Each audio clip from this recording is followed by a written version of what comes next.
Jai Jagannath friends, we have already studied about differentiation integration in plus 2 and graduation level, and let us consider some examples. D by dx of x square, or the derivative of the function fx is equal to x square with respect to x, we know is 2x, and integration of 2x with respect to x is 2 into integration x dx is equal to 2 into x square by 2 is equal to x square. Similarly, d by dx of sin x, or the derivative of sin x with respect to x, is cos x, and the integration of cos x dx is equal to sin x. D by dx of e to the power x is e to the power x, and integration of e to the power x dx is equal to e to the power x. D by dx of ln x is equal to 1 by x. The derivative of natural logarithmic x is 1 by x, and integration of 1 by x dx is equal to ln x. We also know d by dx of sin inverse x is 1 by root over 1 minus x square, and integration of 1 by root over 1 minus x square dx is equal to sin inverse x. So friends, if d by dx of fx, any function, is denoted by f prime x, and integration, when we integrate that function f prime x with respect to x, then integration of f prime x dx, we again find the same function fx.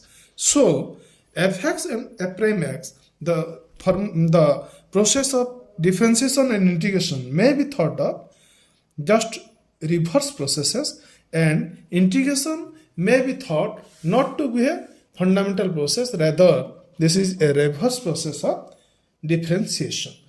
Like this subtraction, a minus b can be thought of a plus minus b, that is addition of negation of that number. So subtraction is considered not as a fundamental operation, rather this is another addition process with addition of the negation of that number. So friends, in this way one may think that integration is just the reverse process of differentiation, but that is not true.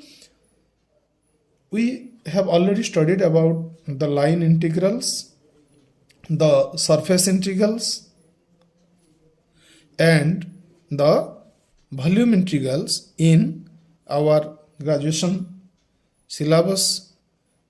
And we know that friends, historically the differentiation was developed to find out the rate of change, instantaneous rate of change of a function. This, if fx is the function, d by dx fx means the rate of change of the function fx with respect to x when del x tends to 0. Suppose we take fx is equal to displacement, and this, the rate of change of displacement with respect to time, this is the derivative or differentiation of the displacement, and we know friends this is velocity, that is another function. When we differentiate one function, we get another function, and this is fx and this is f prime x. But friends, we know, suppose this is a graph, and to find out the area of this curve, under the curve and between the x-axis, suppose this is the x-axis, this is the origin, this is the y-axis, this is the x-axis. To find out this area, the theory of integration was developed. And friends, Riemann considered these two points, endpoints, as A and B, and he took this to be a closed interval and divided this closed interval into a number of sub-intervals. And he divided this AB closed interval, suppose this is A and this is B, into a number of points. Suppose this A was called x0, and this was xn, and this is suppose x1, this is x2, this is x3, this may be x4, this may be x5, this may be x6, this may be x7, this may be x8, and so on. So friends, there are a number of subintervals formed due to these points. And what is a partition? The set of these points is called a partition. Partition is the set of all these points, which points? x0, comma, x1, comma, x2, comma, dot dot xi minus 1, comma, xi, comma, dot dot dot xn. x0 is a and xn is equal to b, which divide this partition closed interval AB into a number of subintervals.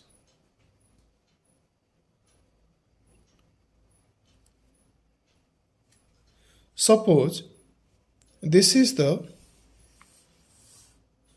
graph of the function, and suppose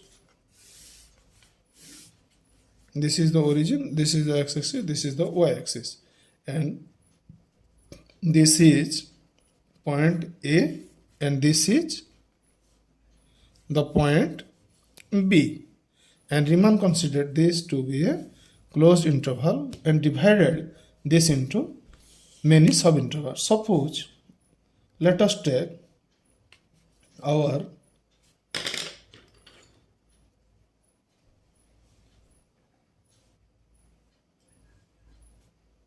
x1 here, suppose x2 here, x3 here, x4 here, and we may take this B as x5 and this may A may x0. So we have divided the entire subinterval into 1, 2, 3, 4 and 5 subintervals by taking these points x0, A, x1, x2, x3, x4 and x5 is equal to B. There are 1, 2, 3, 4, 5 and 6 points which make these 5 subintervals. Now friends, let us see. This is the first subinterval, and we'll denote this subinterval by x0, comma x1, and this is the value of the function at A called fa, and this is the value of the function at point B called fb. These are the value of the functions at different points.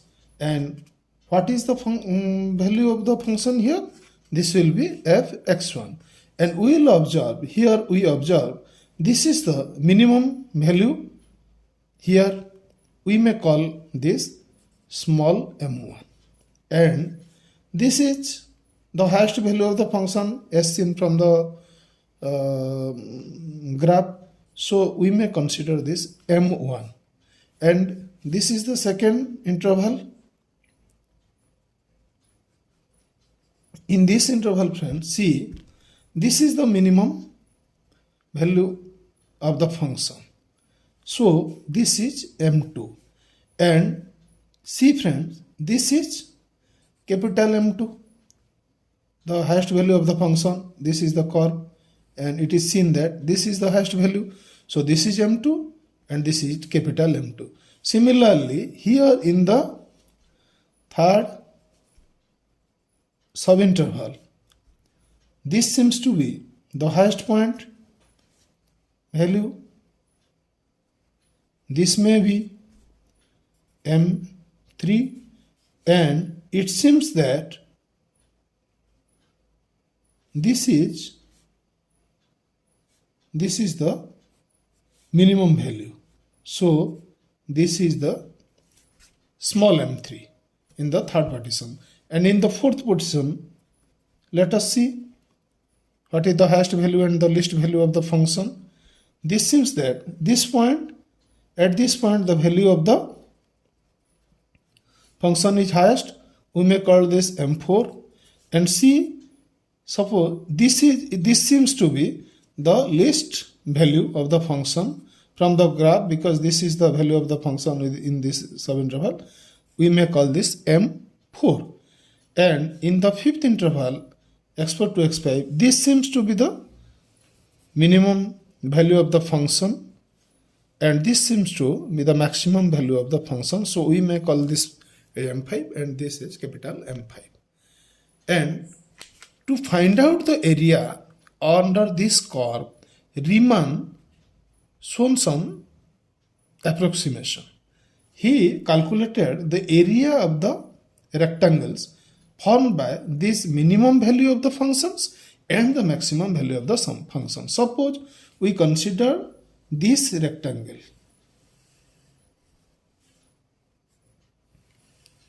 Then what will the area of this rectangle, friends? This is the function f1. The value of function f here is m1, and this length x1 minus x0, the length of the first interval, may be called delta x1. So the area of the first rectangle we drawn is m1 delta x1. And what will be here this is the m2, the minimum value, and we draw here another rectangle. And what will be the area of this rectangle now? This is the area of the first rectangle. This is the area of the second rectangle. And what will be its area? This will be m2 into delta x2. That is the this entire area, because this is the interval. This is the entire area. This is the rectangle. So this is m2 into delta x2. This is delta x2, that is x2 minus x1.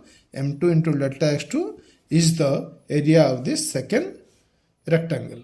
Similarly, this is m3, and if we draw the rectangle here, then this will be area of this rectangle will be this is delta x3 and this is m3, so this will be m3 delta x3.